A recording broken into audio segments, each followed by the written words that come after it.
Aitäh! Tere päevast! Rõõm olla siin Tartu esindaja.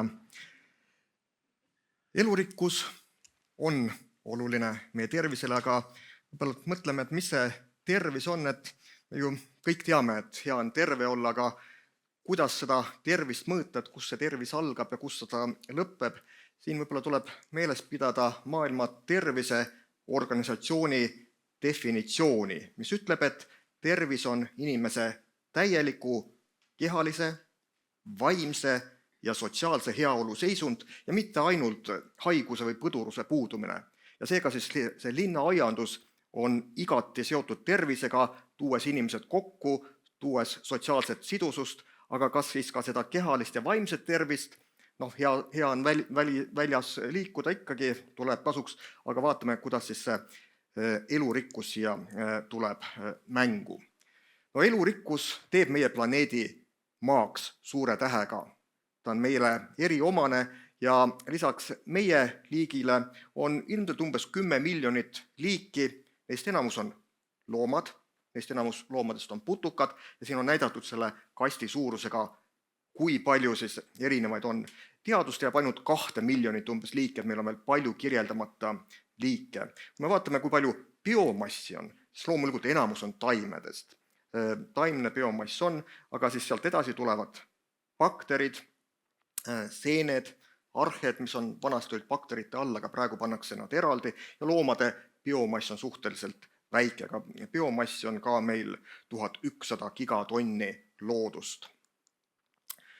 Elurikkus, tal on ka sellised võõrsõnad, bioloogiline mitmekesisus või isegi biodiversiteet, on ise mitmekesine termin. Ta tähendab neid erinevaid liike, keda me nüüd vaatasime just, aga ka nende liikide sees olevaid erinevusi. Me teame, kui palju on erinevaid sorte ja kõik nad on määratud erinevate geenidega ja ka looduslikes populatsioonides mõned taimed on natukene heledamate õitega, teised tumedamate õitega ja see kõik on geneetiline mitmekesisus, mis on ka osa elurikkusest. Lisaks veel erinevad talitlused. Mõned taimed saavad õhulämmastikku fikseerida, tõsi, bakteritega koostöös, teised suudavad kuidagi teistmoodi toimetada, mõned pakuvad siis tolmeldajatele toitu, et erinevad talitlused tuleb arvesse võtta ja lõpuks ka selline evolutsiooniline taust, et kui siis Charles Darwin mõtles, kuidas need evolutsioonipuu on, ta joonistas märkmiku sellise skeemi, et mõned taimed on siis üksteise sugulased, maavitsalistest oli just juttu, kõik maavitsalised on omamoodi natukene sarnased, ka mürgisuse osas ja teised on teistmoodi. Me peame ka arvestama, et eluskooslused on äärmiselt olulised, need taimed ei ela üksinda, nad elavad teatavate reeglite järgi koos ja moodustavad eluskooslusi või lausa ökosüsteeme. Ökosüsteem, see sõna öko, tuleb kreekakeelsest sõnast oikos, mis on majapidamine ja ökonoomia ehk majandusteadus on tegelikult sama tüvega, et see ongi siis looduse majapidamine. See tähendab neid kõiki erinevaid elustikurühmi, keda me teame, aga ka keskkonnatingimusi, valgus, niiskus, temperatuuri, mullatingimusi. Lisaks sellele ka lugematu hulk sidemeid, mis neid organisme omavahel seavad, kes siis sööb keda, kes keda soodustab, kes on kelle sõber, kes on kelle vaenlane, kes käivad koos ja kes käivad eraldi. Tekib küsimus, et kuhu paigutada inimene. Me ei saa unustada, et me oleme ka üks selline savanniloomakene, nagu kolleegid teinekord ütlevad, Tuulsepp ja teised. Me oleme osa ökosüsteemist, osa loodusest, ka meie kuulume selle võrgustiku sisse. Üks oluline osa ökosüsteemist on muld. Muld on ökosüsteem. Siia ma tõin näitena selle aasta mulla, klibumuld. See on seal Lääne-Eestis, saarte peal, Kadakaste karjamaade all väga õhukene, aga väga viljakas klibu peale tekkinud muld. Meie aedades on viljakam muld, aga muld on oluline ökosüsteem. Üks näppu otsatäis mulda sisaldab tuhandeid erinevaid liike baktereid, väikseid seeni, seal võib olla ka väiksemaid loomi, aga nende kogu arv on kümneid tuhandeid. Ja see on väga oluline, et muld oleks elus ökosüsteem. Ka linn on ökosüsteem. Meil linnas on mõned loodusalad, me peaksime neid hoidma, väärtustama. Meil on pargid ja haljasalad, meil on rohelised katused, rohelised teeservad, mõnikord ka roheseinad, aga väga oluline on ka linna aianduse osa. Mul on hea meel, et 50 linna ja kogukonna aeda on siis Tallinnas olemas. Lisaks sellele, eks ka mõnikord linna aed oli ka katusele tõstetud, seda saab ka tuppa tuua. Ka kõik toataimed moodustavad teatava osa aiandusest ja osa elurikkusest ja osa linna ökosüsteemist. Linn on ökosüsteem. Siin on 2 Eesti kunstivaramu pilti. Üks on nurgeline linnavaade ja teine on lihtsalt linnavaade. Ja me võime näha, et ühes kohas on siis seda elurikkust ja elu rohkem. Ja miks see oluline on nii looduses kui ka linnas, inimesest kaugemal ja inimesel lähemal, on see, et elurikkus tagab ökosüsteemide hea toimimise.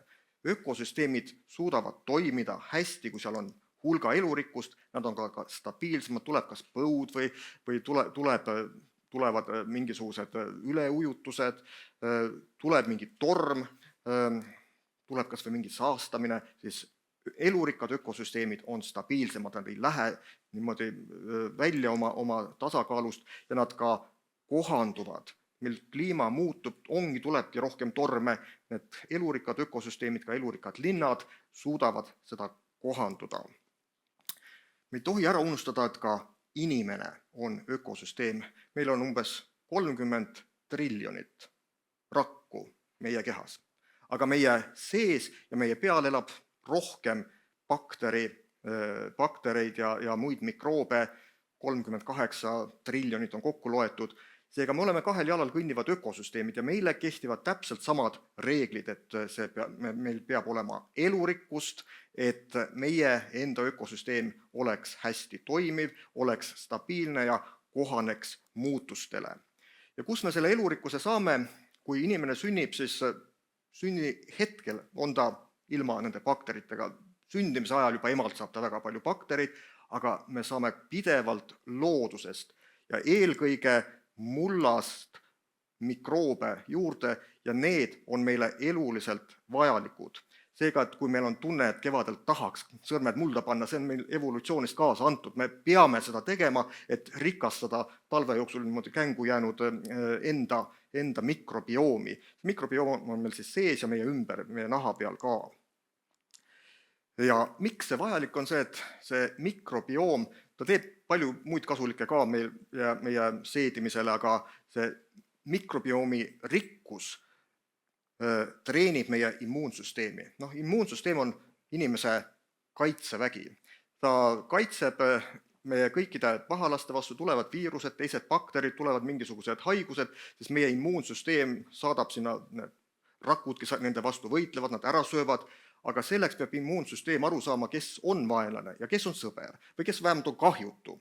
Ja selleks peab ta kogu aeg nägema seda mitmekesisust meie ümber ja kui seda treeningut jääb vähe, kujutage ette, et teil on üks sõjaväeosa ja mingi aeg öeldakse, et ärge treenige, istuge siin, nad hakkavad pättust tegema ja immuunsüsteem hakkab samamoodi tegema vigu ja pättusi ja üks viga, mida ta võib teha, on allergia. Allergia on siis ülereageerimine kahjututele asjadele, selle asemel, et võidelda vaenlase vastu, ta hakkab võitlema õietolmu vastu, mida ei peaks, kassikarvade vastu, mida ei peaks, mingisuguse toidu vastu. Ja muidugi veel hullem on, kui autoimmuunhaigus, ta hakkab võitlema iseenda vastu. Et see elurikkus ümber on oluline, on üks väga unikaalne katse tehtud Soomes lasteaedades. Seal oli lasteaiad on tavaliselt muruplats, asfaldiplats, palli ja mingisugune ronimine ja liivakast, aga osadesse lasteaedadesse Soomes teadlased tõid metsalt metsakõdu, metsataimi ja ütlesid, et lapsed on mängige nüüd sellega, selle asemel, et lihtsalt liivakastis mängida ja niidetud muruplatsil joosta juba 1 kuu jooksul läksid nende tervise näitajad paremad. Seda saab vereprooviga mõõta. Ja umbes see kestis ka päris pikka aega ja nende naha peal oli vähem neid haiguseid tekitavaid baktereid. See mitmekesisus on kasulik. Me Eestis oleme ka uurinud, kuidas rohealad ja Eesti allergiad on seotud. Me otse bakterid siin töös veel ei mõõtnud, aga me tegime koostööd Tartu Ülikooli lastearstidega, kes on allergiaid palju uurinud ja nad on uurinud, kus need lapsed on elanud, kes on siis elu jooksul allergia saanud. Ja me vaatasime, et väga paljud need lapsed, kes elasid metsade, niitude ja soode ligiduses, neil oli vähem allergiaid kui need, kes elasid siis rohkem niimoodi ka siis linnades või ka siis põllumaade juures, et põllumaad ei aidanud selle allergiat nii palju ära hoida kui päris loodus. Seega siis ilmselt põllumaad on ka ikkagi tootmismaa, eriti Eestis. Ja kui palju seda suures raadiuses seda loodust oli vaja, elurikast loodust, leidsime, et see on ikka kilomeetrite kaugusel, et ei aita, et sul on ainult väikene enda lapikene, et tuleb saada seda elurikkusega kokku. Tartu linnas on meil olnud uuring praegu käimas, kus me uurisime Tartu erinevate rohealade, suurte ja pisikeste, seal suured pargid, kuhu inimesed saavad juurde, aga eraaiad, käisime lasteaedades, kooliaedades ja võtsime mullaproove ja nüüd me mõõtsime välja bakterid. Ja üks selline, mida teadlased on kõige rohkem leidnud, et mis võiks olla immuunsüsteemi allergiaga seotud, on gamma-proteobakterid. Ja mis me leidsime, et kui lapse kodult oli elurikka rohealani rohkem kui kilomeeter minna, seda ilmselt jõudis sinna harva, siis see allergia risk kasvas tunduvalt. Seega siis see sama, et me saame kokku keskkonna loodusega, eelkõige mullabakteritega, aga mullasüksi bakterid, sa paned mullakotti, nad ei ela, nad peavad saama taimedega koos elada, ökosüsteemiga koos elada, taimed ei ela ka üksi, nad vajavad kas siis kogu ökosüsteemi või vajavad aednikku. Ja mis siis määras, et kus siis see suurem bakterite elurikkus oli, siis kui taimeliike oli sellel rohealal palju. Siin on nüüd küsimus, et kui palju peab siis seda taimede elurikkust olema, kas muru peab rohkem niitma või mitte, kas see on ilus või kole, aga see töö näitab, et kui meil on palju taimi meie linna rohealadel, toob see palju baktereid mulda ja see vähendab inimese allergia riski. Kahjuks ei ole see päris selline üksühene seos, et kellel on allergia läheb ja katsub natuke mulda ja saab sellest jagu. See on selline immuunsüsteemi pidev treenimine. Eriti oluline on see lastel, aga mõned tööd näitavad, et vanade kodudes aitab ka ikkagi kaasa. Ja mis on väga põnev, oli see, et me leidsime, et Tartu kõigistest rohealadest lasteaedade hoovid olid eriti bakterite rikkad. Ja mitte nüüd, et seal oleks mingisuguseid neid kahjulikke bakterid, vaid lihtsalt bakterite elurikkus on suur. Ja kui me vaatame siin pildi peal, et millised need lasteaiahoovid välja näevad, nad näevad välja üsna sellised, ütleme, tallutud, trambitud ja tegelikult selline mitmekesisus on ilmselt bakteritele hea. Nad ei taha nii palju viljakat mulda, sellist sügav, sinakat, rohekat muru, nad tahavadki erinevaid kohti, võib-olla seal rohkem tallutud, vähem viljakust mõnes kohas ja oleks siis puid ja põõsed ja kõike muid. Et see lasteaedade aiandus kindlasti rikastab ka muldasid. No, mis siis toalillepottidest leida? Me ei ole väga palju jõudnud seda veel analüüsida, aga igal juhul me lillepottide muldades on ka mikroobe, tasub katsuda, kas on kuiv muld või ei ole, saate kohe natuke bakterid. Käed tasub ikkagi enne söömist ära pesta, tõsi, sest te saate juba käe külge jääb neid mikroobe küllalt. Ja Soomes on tehtud ka katsed kontorites, on toodud mitte üksikuid potte, vaid terve selline raam, roheline sein rataste peal ja siis ka nende kontoritöötajate immuunsüsteem paranes võrreldes siis kontrollkontoritega, kus siis seda ei olnud. Lisaks sellele füüsilisele tervisele on lugematu arv näiteid, kuidas elurikkus on vaimse tervisega seotud. Näiteks Taanis on tehtud uuring, et lapsed, kes kasvasid looduslikumas keskkonnas alguses, et hiljem oli neil vähem vaimseid probleeme. Või Belgias, et kui kodu ümbrus oli linnalastel rohelisem, rohkem elurikkust, sest nende IQ näitaja oli kõrgem ja oli vähem koolis käitumisprobleeme. Või et kui nendes linnaosades, kus oli rohkem puid kasvamas, seal müüdi vähem antidepressante. Selliseid töid. Aga kui siin nüüd elurikkusega otse seos tuua, siis äärmiselt oluline see, et see elurikkus ise mõjutab inimese vaimset tervist positiivselt, kui me märkame seda elurikkust. Kui me ei näe elurikkust, siis on meil see üks selline roheline ümbrus, me vaatame niitmata muru või midagi sellist, aga kui me märkame, hakkame sealt liike nägema, linde ära tundma, siis selle mõju on palju selline võimsam. Ja siin ma ärgitan kõiki kasutama tänapäeval mobiiliäppe, mis suudavad määrata nendest õitsvatest taimedest 95% õigesti ära. Linnulaulu saate salvestada ja ta ütleb, millised linnud teile ümberringi parasjagu laulavad. Te saate väga palju õppida, et enne kui te rohite ära õitsva umbrohu, siis vaadake, mis ta nimi on. Te võite muidugi ära rohida, et õppige seda ümbrust ja liike, siis iga uus selline märkamine loob teile justkui sellist sotsiaalset sidusust, teil on vanad tuttavad ümberringi, kui te loodust tundma õpite, siis see aitab ka teie vaimset tervist.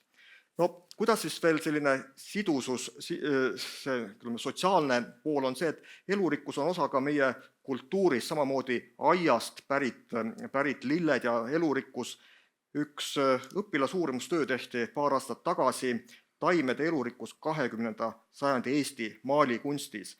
Ja siis see õpilane vaatas Eesti muuseumite digitaalsest arhiivist lillepilte ja vaatas, kas ta suudab määrata, kui palju seal erinevaid liike on peal ja kõige liigirikkam oli see pilt Endel Kõksi lilletoolil, kus oli kokku 12 erinevat taksonit leitud. Ja kümnendite jooksul vaadati järgi, et kuidas siis see elurikkus on muutunud ja leiti, et möödunud sajandi jooksul on üldiselt see elurikkus kasvanud. Kui möödunud sajandi alguses oli 1-2 liiki ühe maali peal, siis sajandi lõpus 3-4. Siin vahepeal on näha, et Stalini ajal 50-ndatel vist maaliti seal tehaseid ja muid, et siis üldse nagu lillepilt oli vähem, aga selline oluline positiivne trend on näha, taimede elurikkus on maalidel suurenenud, mis tähendab seda, et inimesele see näite, et meie kultuurile, meie ühiskonnale on elurikkus olulisemaks saanud kui varem. Võib küsida, et aga elurikkus on ju ohtlik. Puugid. Loomadega levivad haigused, puuk on kindlasti ohtlik loom. Õietolmu allergiatest juba rääkisime, tuleb ka ju loodusest, mürgistest taimedest, igat õite ei maksa suhu panna, ainult neid, mida me teame, et nad on ohutud, kurjedest varestest ja ründavatest loomadest oleme kuulnud, vigastused, seal võib komistada puu juurte peale. See kõik on õige, aga seda tuleb teadvustada. Need riskid tuleb maandada. Kui me oleme puugihaiguste vastu vaktsineeritud, kui me teame, et puugi võib ise välja tõmmata, ei pea EMO-sse minema selleks, ja kui me teeme seda suhteliselt kiiresti, on väiksem tõenäosus, et see puukborrelioos meile jõuab, ja kui ta tuleb, me teame, et me saame seda ravida, siis me saame selle ohtlikkusega hakkama. Selleks on vaja loodusharidust, sedasama ökoloogilist kirjaoskust ja kogemusi. Me peame ka lapsi selles osas õppima, aga elurikkuse hüved on kokkuvõttes palju suuremad. Me võime ju tuua analoogia, et liikluses juhtub õnnetuse, et järsku keelaks Tallinnas liiklus ära. Või seal koolides oli koolikiusamist, et parem paneme koolid kinni. elurikkus on samamoodi ja elurikkust ei saa kinni panna, meil on seda vaja, aga need negatiivsed, ohtlikud asjad, neid tuleb teadvustada, nendega tuleb tegeleda üks-ühele. Nüüd me teame, et elurikkusel ei lähe hästi, et inimtegevus kaalub üldiselt looduse üle, meil on rohkem plastikut maailmas, kui on loomi kaalu järgi, meil on rohkem ehitisi muud kui seda taimi meil ja kas see siin pilt on natukene siin läinud paigast ära, aga kas on võimalik seda elurikkuse kadu tagasi käänata? No on võimalik, kui me palju ulatuslikumalt kaitseme loodust, aga lisaks sellele on meil ka jätkusuutlikum tootmine, kaasa arvatud toidu tootmine omaenda aedadest ja jätkusuutlikum tarbimine. Siis on teoreetiliselt võimalik, kui me pingutame selle sajandi teiseks pooleks seda elurikkuse kadu ära lükata. Ja et me mõistaksime elurikkust, on tehtud ka üks tasuta veebirakendus, Rohemeeter on selle nimi, mille me kolleeg Aveliina Helmiga tegime mõned aastad tagasi. Kui sinna minna, siis saab Eesti kaardi, kuhu peale saab klikata, siin peaks olema see enam-vähem, kus me praegu oleme siin Telliskivis, ja kui vajutame, et leia seal elurikkuse toetus, saab sellise kaardi, kus 500 meetri raadiuses me oleme kokku koondanud kõik andmestiku, mis meil on, et kui palju mingisugune paik elurikkust toetab ja on genereerinud ka teksti. No siin on umbes elurikkuse toetus 30%, mis selle Balti jaama kõrval olles on isegi päris hea, ma arvan. Et see on selline tööriist, et mõista, kuidas elurikkus toimib ka linnades. Et tänan.